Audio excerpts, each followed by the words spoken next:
पुराणों के अनुसार नंदी असल में शिलाद ऋषि के पुत्र थे और शिलाद ऋषि थे ब्रह्मचारी। दरअसल हुआ यूं कि ब्रह्मचारी व्रत का पालन करते करते शिलाद ऋषि के मन एक भय बैठ गया। भय था कि बिना संतान उनकी मृत्यु के बाद उनका वंश समाप्त हो जाएगा। इसलिए उन्होंने अपने वंश को आगे बढ़ाने के लिए एक बच्चा गोद लेने का मन बनाया। मन तो ऋषि शिलाद ने बना लिया, लेकिन दुविधा ये थी कि ऋषि ऐसे बालक को गोद लेना चाहते थे जिस पर भगवान शिव की असीम कृपा हो।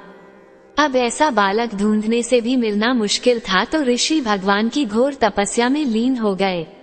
लंबे समय तक तप करने के बाद भी उन्हें इसका कोई भी फल प्राप्त नहीं हुआ। ऐसे में ऋषि शिलाद ने अपनी तपस्या को और भी कठोर कर दिया। काफी समय के कठोर तप के बाद आखिर भगवान शिव प्रसन्न हुए और उन्होंने ऋषि शिलाद को दर्शन दिए। भगवान शिव ने शिलाद ऋषि से कहा, मांगो, क्या वर मांगना चाहते हो? ऋषि शिलाद ने अपनी कामना भगवान शिव से जाहिर की।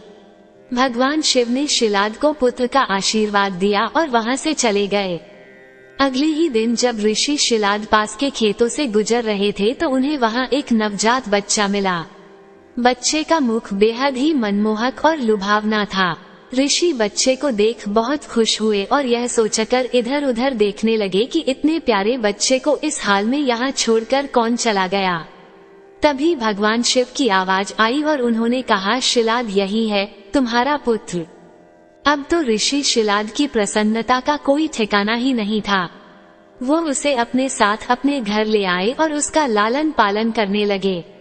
देखते देखते नंदी बड़ा हो गया। एक दिन ऋषि शिलाद के घर 2 सन्यासी आए।